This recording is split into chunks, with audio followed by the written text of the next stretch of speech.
So I hope you all are doing fine. So bache, we shall start off with today's lecture now. Till the last chapter ਆਪਾਂ colloids ਦਾ portion ਕਰ ਰਹੇ ਸੀ and we did all about introduction of colloids and types of colloids. And मैं ਕਿੱਥੇ ਖਤਮ ਕੀਤਾ ਸੀ lecture ਅਜੇ ਕਿ ਜੋ ਆਪਾਂ ਨੇ multi molecular and Macro molecular ਹੈ ਮਲਟੀ ਮੋਲੀਕੂਲਰ colloids ਕਿਵੇਂ ਬਣਦੇ ਸੀਗੇ ਆਪਣੇ ਕੋਲ ਛੋਟੇ ਪਾਰਟੀਕਲਸ ਨੂੰ ਆਪਾਂ ਜੋੜ ਕੇ ਇਦਾਂ ਦੇ ਪਾਰਟੀਕਲਸ ਜਿਨ੍ਹਾਂ ਦਾ particle size is less than 1 nanometre small molecular size with small molar masses ਆਪਾਂ ਉਹਨਾਂ ਨੂੰ ਜੋੜ ਕੇ ਕੋਲੋਇਡਲ ਰੇਂਜ ਦੇ ਵਿੱਚ ਲੈ ਆਉਂਦੇ ਸੀ ਸੋ ਬੇਸਿਕਲੀ ਬਾय ਕੰਡੈਂਸੇਸ਼ਨ ਸਿਮਿਲਰਲੀ ਜੋ ਵੱਡੇ ਪਾਰਟੀਕਲਸ ਹੁੰਦੇ ਨੇ greater then 1000 nanometre Macro molecules ਜਿਨ੍ਹਾਂ ਨੂੰ ਆਪਾਂ ਨੇ ਕਿਹਾ ਸੀ ਵਿਦ ਲਾਰਜ ਮੋਲਰ ਮਾਸਸ ਉਹਨਾਂ ਨੂੰ ਆਪਾਂ ਬ੍ਰੇਕ ਡਾਊਨ ਕਰਕੇ ਡਿਸਪਰਸ ਕਰਕੇ ਛੋਟੇ ਪਾਰਟੀਕਲਸ ਬਣਾ ਲੈਂਦੇ ਆ ठीक है ना so that was called macromolecular colloids आज ਆਪਾਂ ਨੇ ਸਟਾਰਟ ਕਰਨਾ ਹੈ ਬੱਚੇ ਪ੍ਰੈਪਰੇਸ਼ਨਸ ਆਫ ਕੋਲੋਇਡਸ ਐਂਡ ਜਿੱਦਾਂ ਮੈਂ ਤੁਹਾਨੂੰ ਕਿਹਾ ਸੀ ਬੱਚੇ ਕਿ ਹੁਣ ਆਪਣਾ ਪੂਰਾ ਦਾ ਪੂਰਾ ਚੈਪਟਰ ਇਜ਼ ਲਿੰਕਡ ਸੋ ਦੇਖੋ ਅਗਰ ਆਪਾਂ ਛੋਟੇ ਪਾਰਟੀਕਲਸ ਨੂੰ ਜੋੜ ਕੇ ਬਣਾਉਣਾ ਹੈ ਤਾਂ ਵੀ ਨੀਡ ਕੰਡੈਂਸੇਸ਼ਨ ਮੈਥਡਸ ਔਰ ਅਗਰ ਆਪਾਂ ਵੱਡੇ ਪਾਰਟੀਕਲਸ ਨੂੰ ਤੋੜ ਕੇ ਬਣਾਉਣਾ ਹੈ ਤਾਂ ਵੀ ਨੀਡ ਡਿਸਪਰਸ਼ਨ ਮੈਥਡਸ ਸੋ ਦੇਖੋ ਅੱਜ ਆਪਾਂ ਨੇ ਕਵਰ ਕਰਨਾ ਹੈ ਟੌਪਿਕ ਪ੍ਰੈਪਰੇਸ਼ਨਸ ਆਫ ਕੋਲੋਇਡਸ ਉਹ ਦੋ ਟਾਈਪਸ ਦੇ ਹੈ ਕੰਡੈਂਸੇਸ਼ਨਸ ਐਂਡ ਡਿਸਪਰਸ਼ਨਸ ਉਸ ਦੇ ਵਿੱਚੋਂ ਇੱਕ ਚੀਜ਼ ਧਿਆਨ ਚ ਰੱਖਿਓ important one is dispersion methods ਤਿੰਨ ਕਰਾਂਗੇ ਆਪਾਂ ਤਿੰਨੋਂ ਦੇ ਤਿੰਨੋਂ methods are very important sorry ਤਿੰਨ ਮੈਥਡਸ ਕਰਾਂਗੇ ਆਪਾਂ ਉਹਨਾਂ ਵਿੱਚੋਂ ਦੋ ਮੈਥਡਸ ਆਰ ਵੈਰੀ ਇੰਪੋਰਟੈਂਟ ਸੋ ਬੱਚੇ ਪਹਿਲਾ ਹੈਵ ਅ ਲੁੱਕ ਐਟ ਕੰਡੈਂਸੇਸ਼ਨ ਦੇ ਵਿੱਚ ਜੋ ਮੈਥਡਸ ਆਪਾਂ ਯੂਜ਼ ਕਰਦੇ ਆ ਉਹ ਫਰਦਰ ਅੱਗੇ ਦੋ ਟਾਈਪਸ ਦੇ ਹੈ ਕੈਮੀਕਲ ਐਂਡ ਫਿਜ਼ੀਕਲ ਮੈਥਡਸ ਪਹਿਲਾਂ ਮੈਂ ਬੋਰਡ ਦੇ ਉੱਪਰ ਕੈਮੀਕਲ ਮੈਥਡਸ ਮੈਂਸ਼ਨ ਕੀਤੇ ਹੋਏ ਆ ਸੋ ਦੇਖੋ ਬਦੇ ਸੋ ਕੈਮੀਕਲ ਮੈਥਡਸ ਮੀਨਸ ਜਿੱਥੇ chemical reactions will be involved physical methods jithe there will be no chemical reactions will be using physical techniques like cooling boiling etc jabki chemical methods de vich chemical reactions like oxidation reduction decomposition etc so hun dekho bache chemical methods da ਇੱਥੇ board ਤੇ ਲਿਖੇ ਹੋਏ ਹੈ ਇਹਨਾਂ ਦੇ ਵਿੱਚ basically ਤੁਹਾਨੂੰ ਕੀ ਪਤਾ ਹੋਣਾ ਚਾਹੀਦਾ ਹੈ from theory as well as competitive exams point of view ਕਿ ਕਿਹੜਾ ਸੋਲ ਆਪਾਂ ਕਿਸ ਮੈਥਡ ਨਾਲ ਪ੍ਰਿਪੇਅਰ ਕਰਦੇ ਹਾਂ ਦੈਟਸ ਇਟ ਠੀਕ ਹੈ ਨਾ ਸੋ ਦੇਖੋ ਜਿਵੇਂ ਕਿ ਫਰਸਟ ਇਜ਼ ਆਕਸੀਡੇਸ਼ਨ ਤਾਂ ਆਪਾਂ ਜਿਹੜਾ ਸੋਲ ਪ੍ਰਿਪੇਅਰ ਕਰਨਾ ਹੈ ਆਪਾਂ ਉਸ ਨੂੰ ਕਿਸੇ ਆਕਸੀਡਾਈਜ਼ਿੰਗ ਏਜੰਟ ਨਾਲ ਟ੍ਰੀਟ ਕਰਾਂਗੇ ਤੇ ਆਕਸੀਡਾਈਜ਼ ਹੋਣ ਤੋਂ ਬਾਅਦ ਉਹ ਸੋਲ ਦੀ ਫਾਰਮ 'ਚ ਆ ਜਾਊਗਾ ਸੋ ਦੇਖੋ ਜਿਵੇਂ ਮੈਂ ਇੱਥੇ ਪ੍ਰਿਪੇਅਰ ਕੀਤਾ ਬੱਚੇ ਸਲਫਰ ਦਾ ਕੋਲੋਇਡਲ ਸੋਲੂਸ਼ਨ ਸੋ ਇੱਥੇ ਆਪਣਾ ਕੋਲੋਇਡਲ ਸੋਲ ਪ੍ਰਿਪੇਅਰ ਹੋ ਰਿਹਾ ਹੈ ਸਲਫਰ ਦਾ H2S में लिया H2S ਦੇ ਵਿੱਚ ਸਲਫਰ ਦੀ oxidation state is -2 oxidising agent taken is bromine ਮੈਂ ਇੱਥੇ ਸਲਫਰ ਡਾਈਆਕਸਾਈਡ ਵੀ ਲੈ ਸਕਦਾ ਆਕਸੀਡਾਈਜ਼ਿੰਗ ਏਜੰਟ ਤਾਂ ਜੋ ਸਲਫਰ ਹੈ ਉਹ -2 ਤੋਂ ਆਕਸੀਡਾਈਜ਼ ਹੋ ਕੇ 0 ਆਕਸੀਡੇਸ਼ਨ ਸਟੇਟ ਤੇ ਪਹੁੰਚ ਗਿਆ ਤੇ ਬ੍ਰੋਮੀਨ 0 ਤੋਂ -1 ਚਲੀ ਗਈ ਸੋ ਬ੍ਰੋਮੀਨ ਦੀ ਰਿਡਕਸ਼ਨ ਹੋ ਗਈ ਐਂਡ ਉਸਨੇ ਸਲਫਰ ਨੂੰ ਆਕਸੀਡਾਈਜ਼ ਕਰਤਾ and जो सल्फर ਇੱਥੇ ਆਪਣੇ ਕੋਲ ਸੋਲੂਸ਼ਨ ਚ ਬਣੇਗਾ that will be in the form of colloidal soul ਠੀਕ ਹੈ ਨਾ so a colloidal soul of sulfur chemically is prepared by oxidation ਹੁਣ ਦੇਖੋ next is reduction ਆਪਾਂ ਬੱਚੇ ਯੂਜ਼ ਕਰਦੇ ਹਾਂ for gold soul ਠੀਕ ਹੈ ਨਾ for gold soul ਜੋ ਹੁੰਦਾ ਬੱਚੇ देखो it is prepared by the reduction of gold chloride AuCl3 ਜਿੱਥੇ gold ਦੀ oxidation state ਕਿੰਨੀ ਹੈ +3 ਇਸ ਨੂੰ reduce ਕਰਨ ਲਈ ਆਪਾਂ use ਕਰਦੇ ਹਾਂ tin chloride ਸੋ ਦੇਖੋ tin ਕਿਸ ਗਰੁੱਪ ਦੇ ਵਿੱਚ ਆਉਂਦਾ ਹੈ carbon silicon germanium tin lead ਸੋ tin ਦੇ ਆਊਟਰ ਸ਼ੈਲ 'ਚ 4 ਇਲੈਕਟ੍ਰੋਨਸ ਹੈ ਉਸ ਦੀਆਂ ਦੋ ਆਕਸੀਡੇਸ਼ਨ ਸਟੇਟਸ ਹੁੰਦੀਆਂ +2 ਐਂਡ +4 ਤਾਂ ਦੇਖੋ ਇੱਥੇ tin +2 ਆਕਸੀਡੇਸ਼ਨ ਸਟੇਟ ਵਿੱਚ ਹੈ एंड आप +1 ਚ ਕਰਦੇ ਹਾਂ due to inert pair effect tin and lead ਉਹਨਾਂ ਦੀ ਜ਼ਿਆਦਾ ਸਟੇਬਲ ਆਕਸੀਡੇਸ਼ਨ ਸਟੇਟ ਕਿਹੜੀ ਹੁੰਦੀ ਹੈ +4 ਸੋ tin has a very strong tendency to get converted to +4 ਸੋ ਦੇਖੋ ਉਹ ਖੁਦ +4 ਤੇ ਚਲਾ ਗਿਆ ਤਾਂ ਖੁਦ ਕੀ ਹੋ ਗਿਆ oxidise and in the mean time ਉਸਨੇ 골ਡ ਨੂੰ +3 ਤੋਂ ਰਿਡਿਊਸ ਹੋ ਕੇ ਕੀ ਕਰਤਾ 0 ਸੋ ਦ 골ਡ ਹੈਜ਼ ਬੀਨ ਰਿਡਿਊਸਡ एंड जेड़ा गोल्ड इस टाइम बनेगा it will be in the colloidal form. And याद रखना बच्चे, वैसे तो आगे आएगा बट मैं जस्ट ਤੁਹਾਨੂੰ वैसे ही दसदा कि गोल्ड सोल ਨੂੰ ਆਪਾਂ ਇੱਕ ਨੇਮ ਵੀ ਦਿੰਨੇ ਆ पर्पल ऑफ कैसियस। ਉਹਦਾ ਰੀਜ਼ਨ ਕੀ ਹੈ कि जो गोल्ड सोल ਹੁੰਦਾ ਹੈ नो डाउट कलर तो ऑफ कोर्स गोल्ड ਦਾ गोल्डन ही होएगा बट जो उसका कोलॉइडल सॉल्यूशन ਹੁੰਦਾ that is purple in colour, ਉਸ ਚੋਂ पर्पल टिंज आएगी। ਇਹ ਤੁਸੀਂ ਵੈਸੇ ਵੀ ਚੈੱਕ ਕਰ ਸਕਦੇ ਹੋ।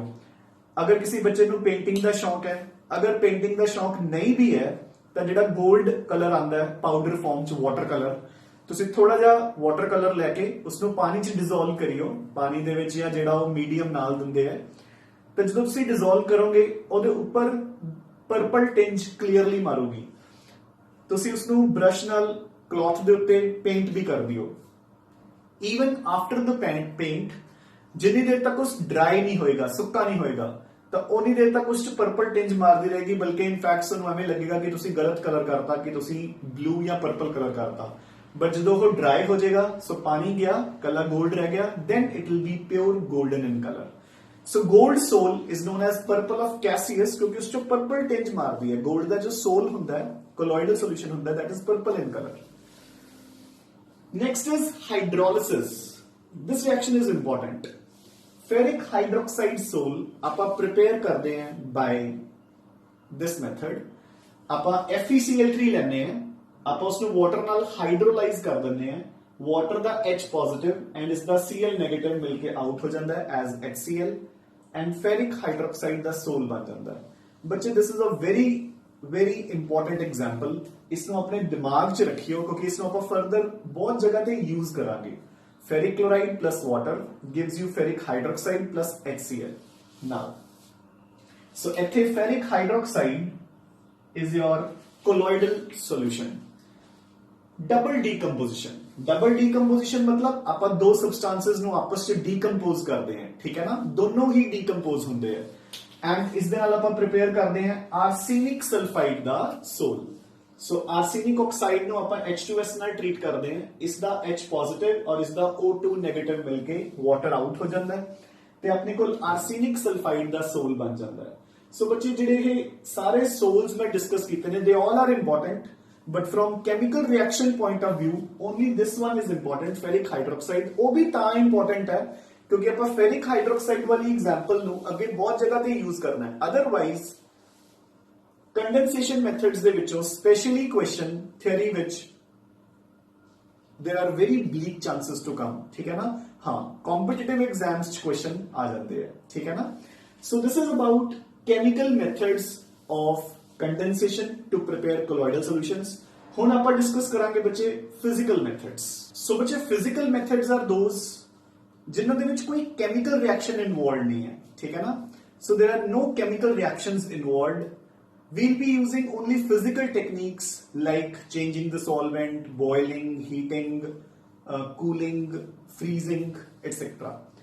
So देखो, excessive cooling, it is used for the preparation of a colloidal sol of ice in organic solvents like ether, chloroform, etc. ਆਪਾਂ ਕੀ ਕਰਦੇ हैं, ਆਪਾਂ water ਜਿਸਨੂੰ ਆਪਾਂ ਨੇ ਆਈਸ ਦੀ ਫਾਰਮ ਚ ਉਹਨਾਂ ਦੇ ਵਿੱਚ ਡਿਸੋਲਵ ਕਰਨਾ ਹੈ, ਆਪਾਂ ਬਹੁਤ ਠੰਡਾ ਪਾਣੀ ਲੈ ਕੇ, ਚਿਲਡ ਵਾਟਰ ਲੈ ਕੇ, ਥੋੜੀ ਜੀ ਮਾਤਰਾ ਚ ਆਰਗੈਨਿਕ ਸੋਲਵੈਂਟਸ ਪਾ ਦਿੰਦੇ ਆ ਤੇ ਉਸ ਨੂੰ ਇੱਕਦਮ ਕੂਲ ਕਰ ਦਿੰਦੇ ਆ। ਤੇ ਜਿਹੜਾ ਉਹ ਵਾਟਰ ਹੈ ਉਹ ਕਿਤੇ ਕਿਤੇ ਹੌਲੀ ਹੌਲੀ ਆਈਸ ਵਿੱਚ ਕਨਵਰਟ ਹੋ ਕੇ ਉਹ in the form of colloidal solution convert ਹੋ ਜਾਂਦਾ ਹੈ। So that is called excessive cooling ਕਿ ਆਪਾਂ ਨੇ ਇੱਕਦਮ ਕੂਲ ਡਾਊਨ ਕਰਤਾ। ਹੁਣ ਇਹਦੇ ਨਾਲ ਹੀ ਮੈਂ ਤੁਹਾਨੂੰ ਐਕਸਪਲੇਨ ਕਰਦਾ, ਬੇਸਿਕਲੀ ਦੋਨੋਂ ਮੈਥਡਸ ਇੰਟਰ ਰਿਲੇਟਡ ਹੈ ਬਾਈ the change of physical state. ਕਿਹਦੇ ਲਈ ਯੂਜ਼ ਹੁੰਦਾ ਹੈ, ਮਰਕਰੀ ਜਾਂ ਸਲਫਰ ਦਾ ਸੋਲ ਇਨ ਵਾਟਰ। ਹੁਣ ਦੇਖੋ ਇਹ ਕਿਵੇਂ ਕਰਦੇ ਆ ਬੱਚੇ ਆਪਾਂ। ਸੋ ਆਪਣੇ ਪਾਸ let it be this is chilled water,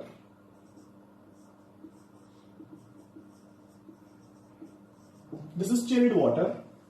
ਆਪਾਂ ਮਰਕਰੀ ਜਾਂ ਸਲਫਰ ਜਿਸ ਕਿਸੇ ਦਾ ਵੀ ਆਪਾਂ ਨੇ ਕੋਲੋਇਡਲ ਸੋਲ ਤਿਆਰ ਕਰਨਾ ਹੈ, ਆਪਾਂ ਉਸ ਨੂੰ ਨੀਚੋਂ ਇਨ ਦ ਫਾਰਮ ਆਫ ਵੇਪਰਸ ਭੇਜਦੇ ਹਾਂ। ਇਨ ਦ ਫਾਰਮ ਆਫ ਵੇਪਰਸ ਆਪਾਂ ਇਨਸਰਟ ਕਰਾਂਗੇ ਤਾਂ ਜਿਹੜੇ ਵੇਪਰਸ ਨੇ ਉਹ ਗੈਸੀਅਸ ਫਾਰਮ ਚ ਹੈ, ਉਹ in the form of bubbles ਉੱਪਰ ਜਾਣਗੇ बाहर आने की कोशिश करेंगे। सो देखो ऐदा वो बाहर जाने की कोशिश कर रहे हैं। So till they reach the rim, बिल्कुल ब्रिम तक रीच करन तो पहला, इथों तक लेवल तक रीच करन तो पहला पानी ਆਪਾਂ ਨੇ ਇੰਨਾ चिल्ड लिया होया है कि वो पहले ही फ्रीज कर जाएंगे, ठीक है ना। So they will get converted into their solid form.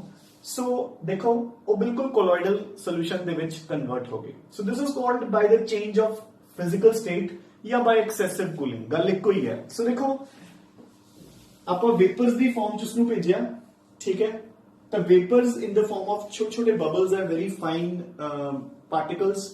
तो ਜਦੋਂ तक वो वेपर्स ने लिक्विड ਨੂੰ मतलब लीव करना सी ਤਾਂ ਇੰਨਾ ਚਿਲਡ ਲਿਆ ਆਪਾਂ ਨੇ ਲਿਕੁਇਡ ਜਾਂ ਸੋਲਵੈਂਟ, ਤਾਂ ਉਦ ਤੱਕ ਜਾਂਦੇ ਜਾਂਦੇ ਜਿਹੜੇ ਉਹ वेपर्स ਹੈ they have frozen and they have got converted into a colloidal sol, ठीक है ना। so this is called by the change of physical state and it is used for the preparation of sols of mercury या फिर sulphur in water। ਹੁਣ next देखो by the exchange of solvent, ਇਹ use ਕਿਹਦੇ ਲਈ ਕਰਦੇ ਆ ਆਪਾਂ, ਸਲਫਰ ਜਾਂ ਫਾਸਫੋਰਸ ਦਾ ਸੋਲ ਪ੍ਰਿਪੇਅਰ ਕਰਨ ਲਈ ਵਾਟਰ ਦੇ ਵਿੱਚ।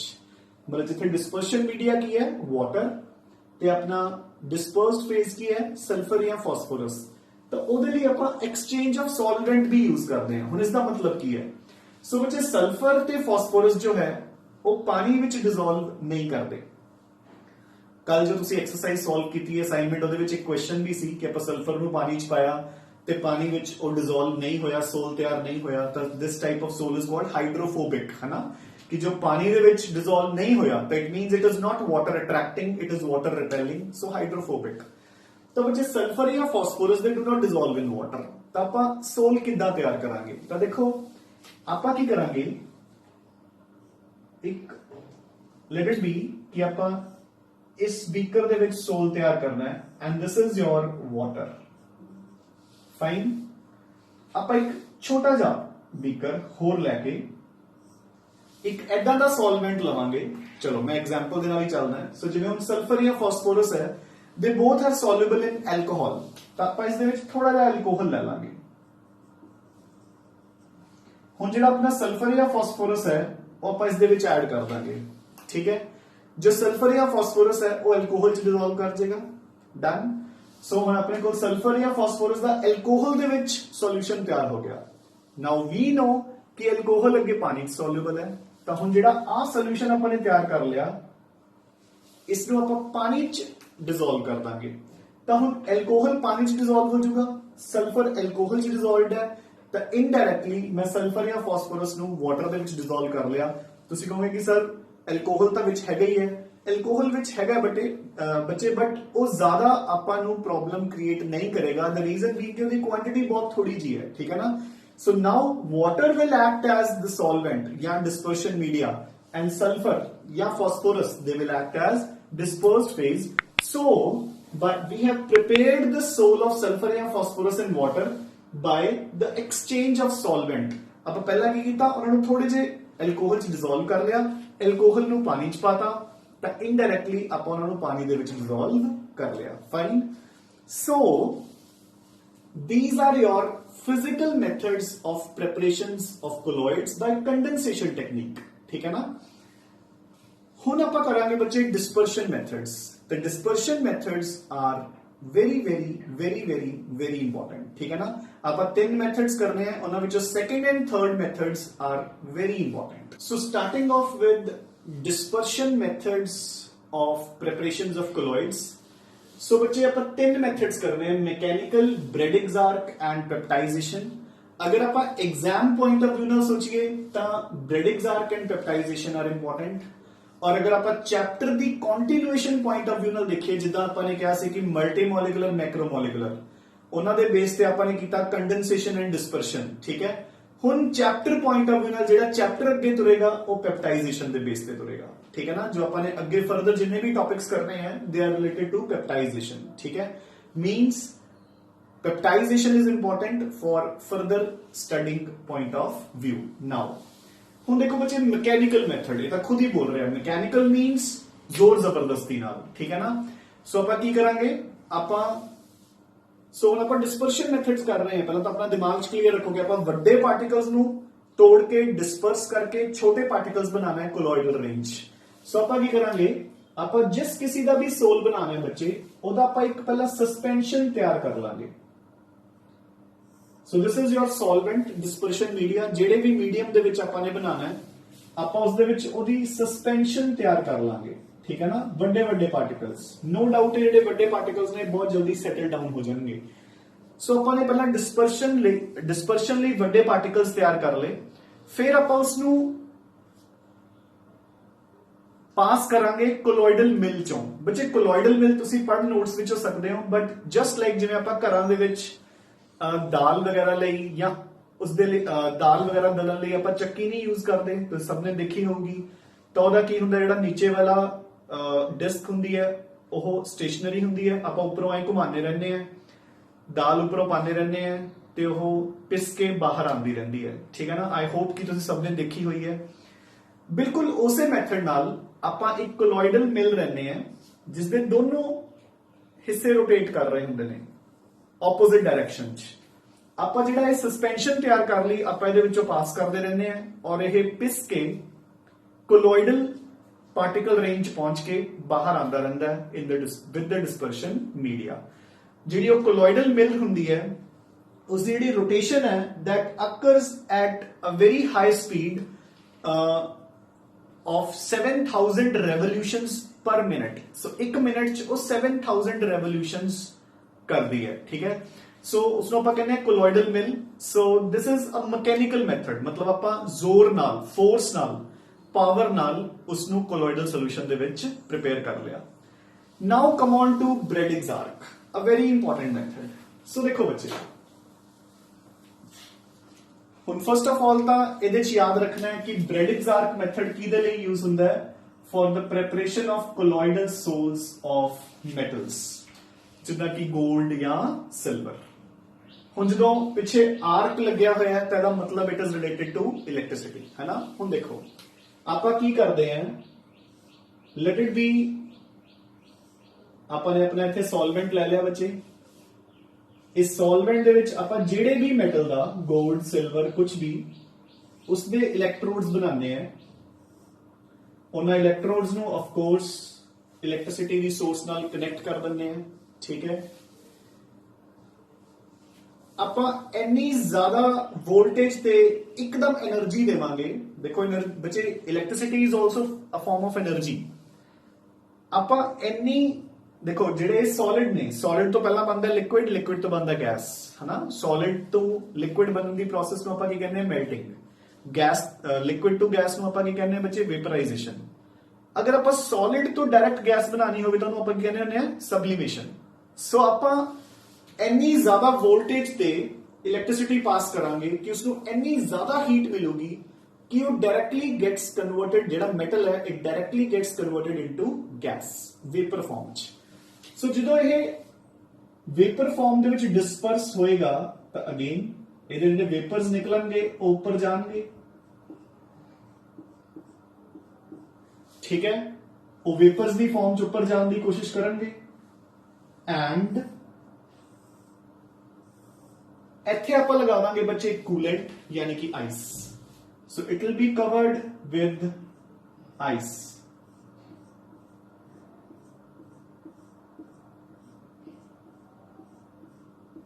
ਠੀਕ ਹੈ, ਇਹ ਸਾਰੇ ਪਾਸੇ ਬੱਚੇ ਏਦਾਂ ਹੀ ਆਈਸ ਨਾਲ ਕਵਰਡ ਹੋਏਗਾ। ਸੋ ਤੁਹਾਨੂੰ ਵੀ ਪਤਾ ਲੱਗ ਰਿਹਾ ਹੈ ਕਿ ਆਈਸ ਲਗਾਉਣ ਦਾ ਆਪਣਾ ਮੋਟਿਵ ਕੀ ਹੈ, ਕਿ ਆਪਾਂ ਆਈਸ ਨਾਲ ਕਵਰ ਕਰਤਾ ਤਾਂ ਜਦੋਂ ਤੱਕ ਇਹ ਵੇਪਰਸ ਉੱਪਰ ਤੱਕ ਪਹੁੰਚਣਗੇ ਤਾਂ ਉਦੋਂ ਤੱਕ ਇਹ ਸੋਲਿਡ ਫਾਰਮ 'ਚ ਦੁਬਾਰਾ ਕਨਵਰਟ ਹੋ ਜਾਣਗੇ, ਯਾਨੀ ਕਿ ਇਨਡਾਇਰੈਕਟਲੀ ਆਪਣਾ ਮੈਟਲ ਜੋ ਹੈ ਉਹ ਡਿਸਪਰਸ ਹੋ ਗਿਆ into small pieces of colloidal range. So this is about Braddock's arc, a very easy and a very important method. So again I repeat कि ਆਪਾਂ ਕੀ ਕਰਾਂਗੇ, ਆਪਾਂ ਜਿਹੜੇ ਵੀ ਮੈਟਲ ਦਾ, ਸੋ ਪਹਿਲਾਂ ਤਾਂ Braddock's arc method is used to prepare colloidal soles of metals।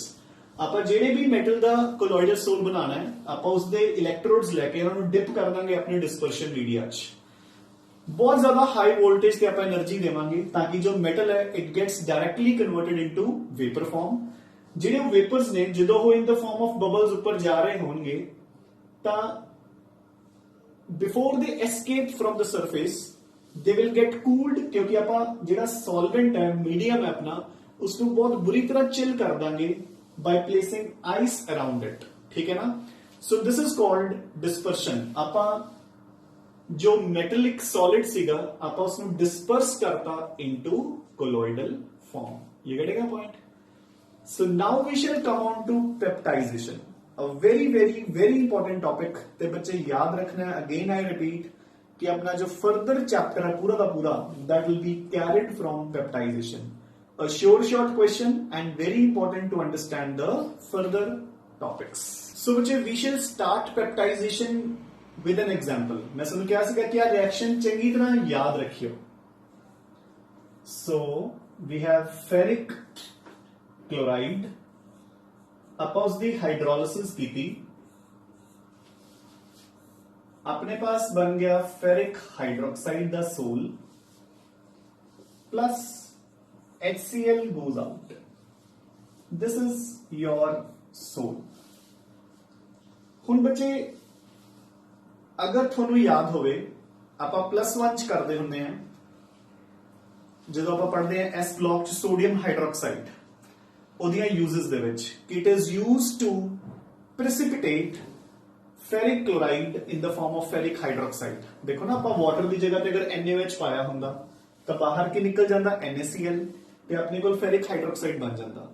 ਤਾਂ ਬੱਚੇ ਇਹ ਪ੍ਰਿਸਿਪੀਟੇਟ ਹੁੰਦਾ ਹੈਗਾ, ਮਤਲਬ ਫੈਰਿਕ ਹਾਈਡਰੋਕਸਾਈਡ ਦੇ ਵਿੱਚ ਦੇਖੋ ਆਪਾਂ ਜਿਹੜਾ ਮੈਟਲ ਯੂਜ਼ ਕਰ ਰਹੇ ਹਾਂ ਉਹ ਆਇਰਨ ਹੈ ਤੇ ਆਇਰਨ ਇਜ਼ ਵੈਰੀ ਲੈਸ ਇਲੈਕਟ੍ਰੋਪੋਜ਼ਿਟਿਵ, ਤਾਂ ਕਰਕੇ ਇਹ ਇਨ ਦਾ ਫਾਰਮ ਆਫ ਪ੍ਰਿਸਿਪੀਟੇਟਸ ਹੁੰਦੇ ਹੈਗੇ, ਨਾ ਕਿ ਇਨ ਦਾ ਫਾਰਮ ਆਫ ਕੋਲੋਇਡਲ ਸੋਲ ਸਟਾਰਟਿੰਗ ਦੇ ਵਿੱਚ। ਤਾਂ ਦੇਖੋ ਸੋ ਜਦੋਂ ਆਪਾਂ ਇਸ ਦਾ ਸੋਲ ਤਿਆਰ ਕਰਾਂਗੇ बच्चे ध्यान नाल सुन लो peptization, it is very very very important. मैं डेफिनेशन के बाद में आना है, पहला लॉजिक समझो।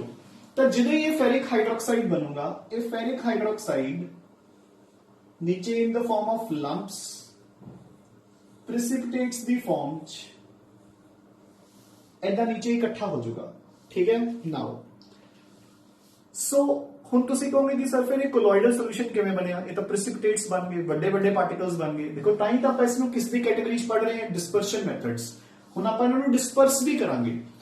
ਤਾਂ ਦੇਖੋ ਜਿਹੜੇ ਕੋਲੋਇਡਲ ਸੋਲੂਸ਼ਨਸ ਨੇ ਆਪਾਂ ਨੇ ਕੀ ਕਿਹਾ ਸੀ ਕਿ ਉਹ ਥੋੜੀ ਦੇਰ ਤੱਕ ਸਟੇਬਲ ਰਹਿੰਦੇ ਆ, ਹਨਾ। ਆਪਾਂ ਨੇ ਕੀ ਕਿਹਾ, ਦੇਖੋ ਜੋ ਬਿਲਕੁਲ ਸਟਾਰਟਿੰਗ ਤੇ ਜਾਓ ਆਪਾਂ ਨੇ ਕਿਹਾ ਸੀ ਜਿਹੜੇ ਸਸਪੈਂਸ਼ਨਸ ਹੁੰਦੇ ਨੇ ਉਹ ਤਾਂ ਨਾਲ ਦੀ ਨਾਲ ਨੀਚੇ ਬੈਠ ਜਾਂਦੇ ਆ।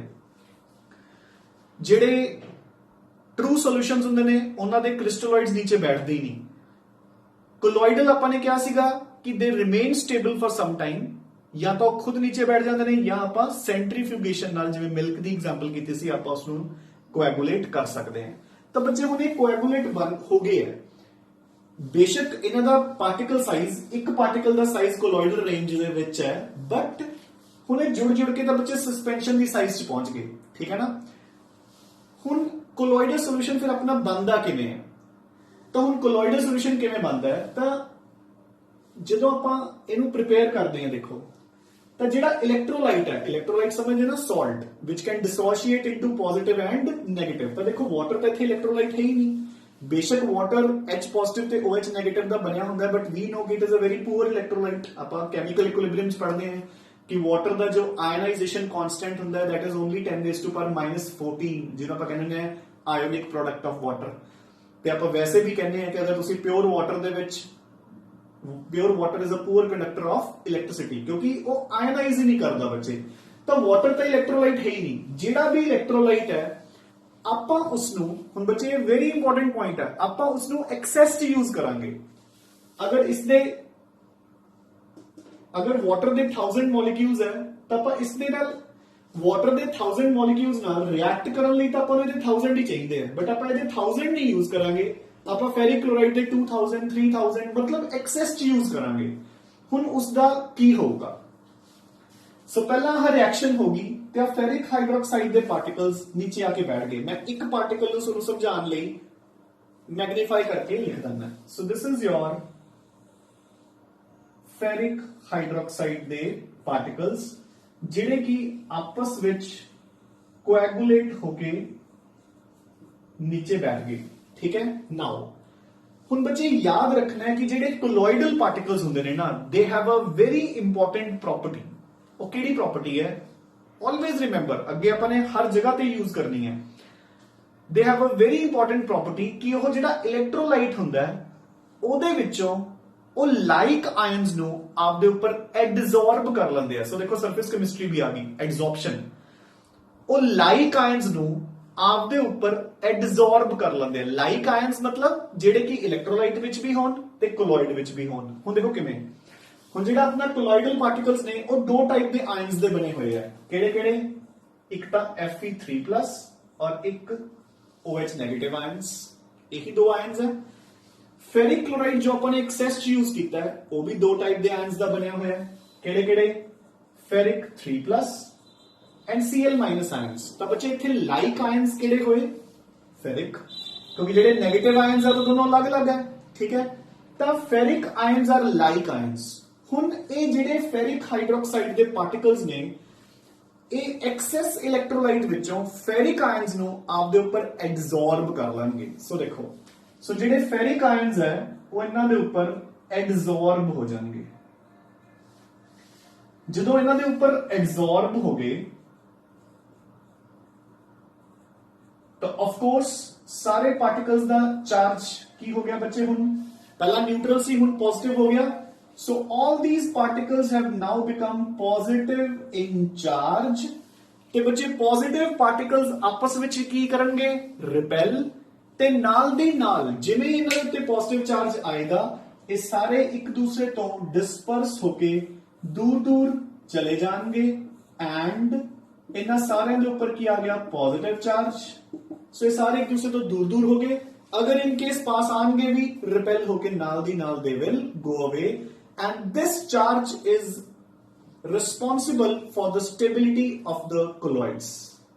It is a very important topic. So बच्चे ਹੁਣ याद की रखना है कि colloidal particles have a property to adsorb like charged like particles या similar particles from the electrolyte। ठीक है ना, जिसने करके ਉਹਨਾਂ ਦੇ ਉੱਪਰ ਇੱਕ ਪੋਜ਼ਿਟਿਵ ਚਾਰਜ ਆ ਜਾਂਦਾ ਹੈ। ਅਗਰ ਸਪੋਜ਼ ਇੱਥੇ ਨੈਗੇਟਿਵ ਆਇਨ ਸੇਮ ਹੁੰਦੇ ਤਾਂ ਨੈਗੇਟਿਵ ਚਾਰਜ ਆ ਜਾਂਦਾ, ਇੱਕੋ ਹੀ ਚਾਰਜ ਆਏਗਾ, ਠੀਕ ਹੈ ਨਾ। ਸੋ ਜਦੋਂ ਉਹਨਾਂ ਦੇ ਉੱਤੇ ਇੱਕ ਚਾਰਜ ਆ ਜਾਊਗਾ ਤਾਂ ਚਾਰਜ ਉਹਨਾਂ ਨੂੰ ਕੀ ਕਰ ਦੇਗਾ? ਰਿਪੈਲ ਹੋ ਕੇ ਇੱਕ ਦੂਸਰੇ ਤੋਂ ਕੀ ਹੋ ਜਾਣਗੇ? ਦੂਰ ਹੋ ਕੇ ਸੋਲੂਸ਼ਨ ਕੀ ਹੋ ਜਾਏਗਾ? ਤਿਆਰ। ਨਾਓ ਹੁਣ ਆਪਾਂ ਆਨੇ ਆ ਵਾਪਸ ਪੈਪਟਾਈਜ਼ੇਸ਼ਨ ਦੀ ਡੈਫੀਨੇਸ਼ਨ ਦੇ ਉੱਪਰ। So peptization is defined as the process of converting a freshly prepared PPT। So ਇੱਕ ਬਿਲਕੁਲ ਦੇਖੋ ਬੱਚੇ ਪਹਿਲਾਂ ਫਰੈਸ਼ ਤਾਂ ਪ੍ਰੀਪੇਅਰ ਤਾਂ ਕੀ ਕੀਤਾ ਸੀ ਆਪਾਂ ਨੇ? ਪ੍ਰਿਸਿਪਿਟੇਟ ਹੀ ਪ੍ਰੀਪੇਅਰ ਕੀਤਾ ਸੀ ਨਾ। So peptization is defined as the process of converting a freshly prepared PPT into its colloidal form by the addition of a suitable electrolyte. Electrolyte ਦੇ ਅੱਗੇ ਸੂਟੇਬਲ ਜ਼ਰੂਰ ਲਗਾਉਣਾ ਹੈ। ਸੂਟੇਬਲ ਮਤਲਬ ਆਪਾਂ ਕੋਈ ਵੀ ਇਲੈਕਟ੍ਰੋਲਾਈਟ ਨਹੀਂ ਐਡ ਕਰ ਸਕਦੇ। ਹੁਣ ਸਪੋਜ਼ ਮੈਂ ਇੱਥੇ ਫੈਰਿਕ ਹਾਈਡਰੋਕਸਾਈਡ ਦੇ ਸੋਲ ਦੇ ਵਿੱਚ NaCl ਐਡ ਕਰ ਦਿੰਦਾ ਤਾਂ ਉਸਦਾ ਕੋਈ ਅਸਰ ਨਹੀਂ ਹੋਣਾ ਸੀ। ਕਿਉਂ? ਕਿਉਂਕਿ ਨਾ ਤਾਂ ਸੋਡੀਅਮ ਆਇਨ ਸੇਮ ਹੈ ਤੇ ਨਾ Cl ਨੈਗੇਟਿਵ ਆਇਨ ਸੇਮ ਹੈ। ਆਪਾਂ ਨੂੰ ਇੱਕ ਐਸਾ ਇਲੈਕਟ੍ਰੋਲਾਈਟ ਚਾਹੀਦਾ ਹੈ ਜਿਹੜਾ ਕਿ ਜਾਂ ਤਾਂ ਪੋਜ਼ਿਟਿਵ ਪਾਰਟੀਕਲ ਸੇਮ ਹੋਣ ਜਾਂ ਨੈਗੇਟਿਵ ਪਾਰਟੀਕਲ ਸੇਮ ਹੋਣ, ਠੀਕ ਹੈ ਨਾ। ਤੇ ਇਸ ਕਰਕੇ ਫਿਰ ਆਪਾਂ ਕੀ ਕਰਦੇ ਆ?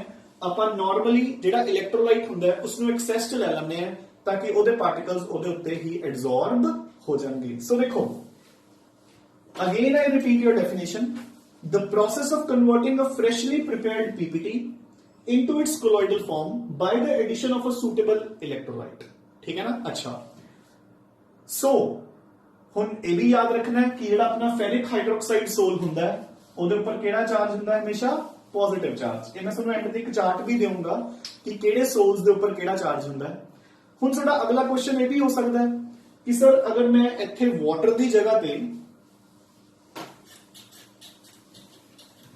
So your next question can be ਕਿ ਸਰ ਅਗਰ ਅਸੀਂ ਕੋਈ ਸੋਲ ਹੀ ਇਦਾਂ ਦਾ ਬਣਾਈਏ ਜਿਹਦੇ ਵਿੱਚ ਦੋਨੋਂ ਹੀ ਇਲੈਕਟ੍ਰੋਲਾਈਟਸ ਹੋਣ।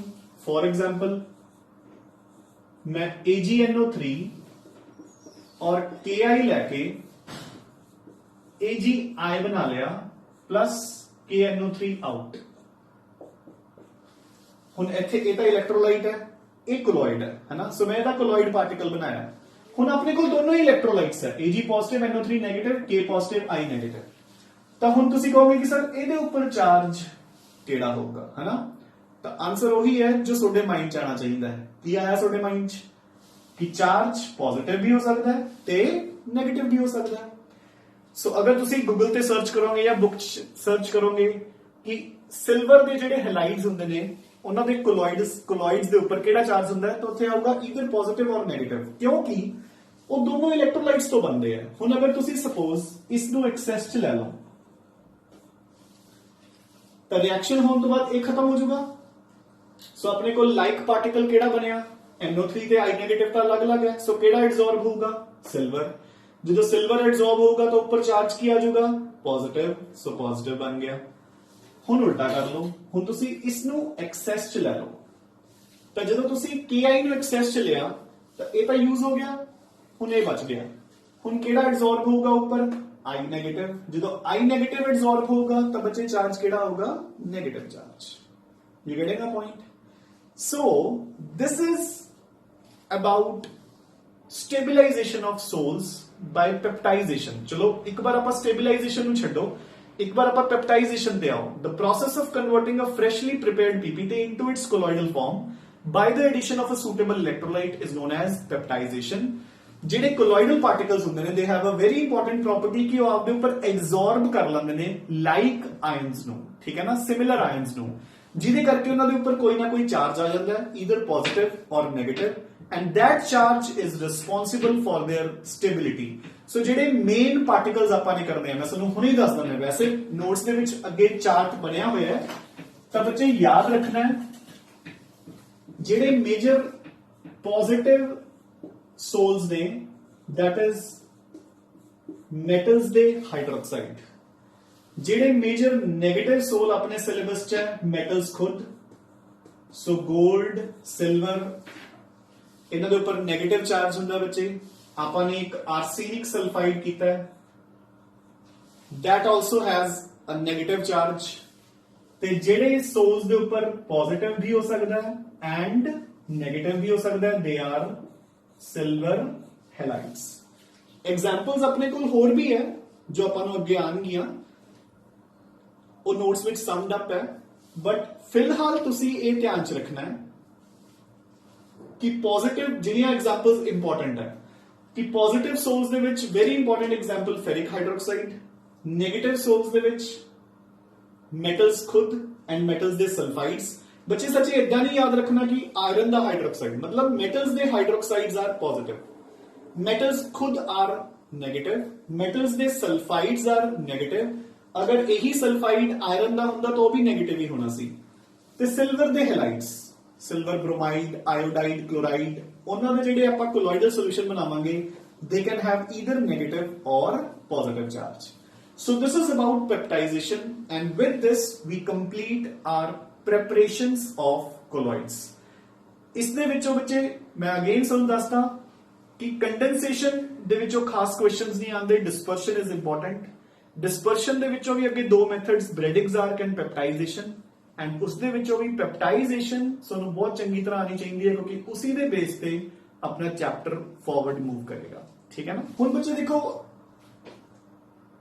ਤੁਹਾਡੇ ਵਿੱਚੋਂ ਕਈ ਸਟੂਡੈਂਟਸ ਇਹ ਵੀ ਪੁੱਛ ਸਕਦੇ ਆ ਕਿ ਸਰ ਤੁਸੀਂ ਜਦੋਂ ਫੈਰਿਕ ਹਾਈਡਰੋਕਸਾਈਡ ਸੋਲ ਬਣਾਇਆ ਸੀ FeCl3 plus 3H2O gives you ferric hydroxide plus HCl।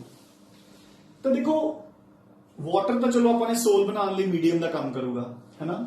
Ferric hydroxide अपना सोल बन गया। हुण तुसीं ये भी कह सकते हो कि सर कुछ ना कुछ फेरिक क्लोराइड बच जाएगा या नाल HCl भी तो बन गया, ये कित्थे जांदे है ना। सो हुण अपना next topic after preparation is purification of colloidal particles या कोलॉइडल सॉल्यूशंस। हुण आपां ने इस दे विचों क्रिस्टलॉइड्स नूं रिमूव करना है। देखो बचिया कुछ ये ते बनिया होया HCl मेनली। वैसे ये तो चलो आपां लिमिटेड क्वांटिटी जी यूज करांगे जिन्ना क आपां नूं लोड़ है, बट HCl तो बच्चे बराबर बनेगा ना। अगर इसमें 1000 मॉलिक्यूल्स बन रहे हैं तो इसके कितने बनणगे 3000, 3 मोल्स है, एक मोल ਲਈ 3 मोल्स है। सो अगर इसके मैं 1000 पार्टिकल्स बनाऊंगा तो इसके 3000 बनणगे। तो हुण HCl ਨੂੰ ਆਪਾਂ ਉਸ ਦੇ ਵਿੱਚੋਂ ਰਿਮੂਵ ਵੀ ਕਰਨਾ ਹੈ। ये कटेगा पॉइंट। सो नेक्स्ट टॉपिक अपना की होएगा प्योरिफिकेशन ऑफ कोलोइडल पार्टिकल्स कि ਜਿਹੜੇ कोलोइडल पार्टिकल्स ਆਪਾਂ ਬਣਾ ਲਏ ਉਹਦੇ ਵਿੱਚੋਂ ਕ੍ਰਿਸਟਲੋਇਡਸ ਨੂੰ ਆਪਾਂ ਕਿੱਦਾਂ ਰਿਮੂਵ ਕਰਨਾ ਹੈ ਠੀਕ ਹੈ ਨਾ so that will study in the next topic so देखो इसे करके मैं ਤੁਹਾਨੂੰ ਕਹਿ ਰਿਹਾ ਕਿ ਦਿਸ ਰਿਐਕਸ਼ਨ ਐਂਡ ਪੈਪਟਾਈਜ਼ੇਸ਼ਨ ਇਹ ਆਪਾਂ ਨੇ ਅੱਗੇ ਫਰਦਰ ਮੂਵ ਕਰਨਾ ਹੈ ਸੋ ਦੇਖੋ ਜਦੋਂ ਦਾ ਆਪਾਂ ਨੇ multi molecular and Macro molecular ਕੀਤਾ ਹੈ ਤਾਂ ਜਿਹੜਾ ਅਗਲਾ ਟੌਪਿਕ ਹੁੰਦਾ ਹੈ ਉਹ ਪਿਛਲੇ ਟੌਪਿਕ ਤੋਂ ਹੀ ਕੈਰੀ ਹੁੰਦਾ ਹੈ ਤਾਂ ਹੁਣ ਅੱਜ ਵਾਲਾ ਆਪਾਂ ਨੇ ਫੈਰਿਕ ਹਾਈਡਰੋਕਸਾਈਡ ਬਣਾ ਲਿਆ ਪੈਪਟਾਈਜ਼ੇਸ਼ਨ ਨਾਲ ਇਸ ਤੋਂ ਅੱਗੇ ਆਪਾਂ ਜਿਹੜਾ ਪਿਉਰੀਫਿਕੇਸ਼ਨ ਹੈ ਉਹ ਇਹਦੇ ਨਾਲ ਹੀ ਕੈਰੀ ਫਾਰਵਰਡ ਹੋਏਗਾ ਸੋ ਆਪਾਂ ਇੱਥੇ ਰੁਕਦੇ ਹਾਂ ਅੱਜ ਲਈ ਕੱਲ ਆਪਾਂ ਪਿਉਰੀਫਿਕੇਸ਼ਨ ਮੈਥਡਸ ਕਰਾਂਗੇ ਐਂਡ ਆਈ ਹੋਪ ਕਿ ਡੇ ਆਫਟਰ ਆਪਣਾ ਚੈਪਟਰ ਵਾਈਂਡ ਅਪ ਹੋ ਜਾਊਗਾ ਫਾਈਨ ਸੋ ਇੱਥੋਂ ਤੱਕ ਤੁਸੀਂ ਚੰਗੀ ਤਰ੍ਹਾਂ ਪੜ੍ਹ ਲਿਓ ਬੱਚੇ ਐਂਡ ਕੱਲ ਤੋਂ ਆਪਾਂ ਨੇ ਉਹ ਵੀ ਸਟਾਰਟ ਕਰ ਲਿਆ ਸੀ ਨਾਲ solutions the revision from your book ਉਹਦੇ ਵਿੱਚੋਂ ਮੈਂ ਤੁਹਾਨੂੰ ਦੱਸਦਾ ਕਿ ਆਪਾਂ ਨੇ